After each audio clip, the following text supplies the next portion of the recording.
ও হে বৎসগণ, আমার এটা হচ্ছে আমার স্টুডেন্ট স্টুডেন্ট আর এই হচ্ছে আমাদের প্র্যাকটিস গ্রাউন্ড। এখানে আমরা করি, বাইক চালানো শিখি। তো শেখাটা মূল বিষয় না, মূল বিষয় হয়েছে আজকে আপনাদের সাথে আলোচনা করব ড্রাইভিং লাইসেন্স সংক্রান্ত তথ্য নিয়ে। এই যে দেখুন আমার এটা হচ্ছে ড্রাইভিং লাইসেন্স, আর এটা হচ্ছে গাড়ির smart card plus tax token. এটা সবসময় সাথে রাখি। তো আজকে মূল আলোচ্য বিষয় হয়েছে যে ড্রাইভিং লাইসেন্স করতে গেলে কি কি কি কি খরচ লাগে, কি কি কাগজপত্র লাগে। চলুন বাইকে বসে বলি। ড্রাইভিং লাইসেন্স করার প্রথম শর্ত হচ্ছে আপনার 18 বছর হইতে হবে।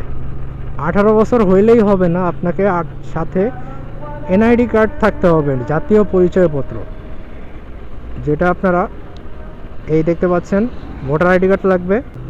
তো বলছেন আপনার দরকার কি কি?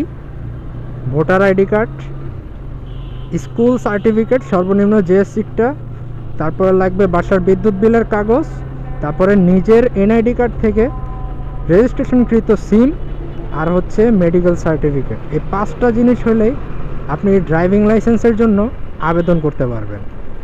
আর ড্রাইভিং লাইসেন্সে আবেদনের ধাপগুলো আপনাদেরকে আমি ডিসক্রিপশনে লিঙ্ক আছে, www.government.BRTA সার্ভিস পোর্টাল, মানে BRTA এর অফিসিয়াল সার্ভিস পোর্টালে আপনাদেরকে ঢুকে সেইখানে তথ্য দিতে হবে। তথ্য দিয়ে আপনাকে আবেদন করতে হবে। আবেদন করার সাথে সাথে আপনারা যখন পেমেন্ট করবেন আপনাদেরকে লার্নার কার্ড দিবে, ওটা PDF দিয়ে দিবে অনলাইনে, সেটা দিয়ে আপনাদের চালাইতে হবে। মানে সরি লার্নার কার্ড দিয়ে আপনারা গাড়ি চালাইতে পারবেন না, সেটা হচ্ছে আবেদনের একটা মানে ফর্ম, যেটার মাধ্যমে আপনারা যে আবেদন করতে পারবেন, আবেদন করছেন সেই মানে সেটা ডকুমেন্টস স্বরূপ। আবেদন করার 60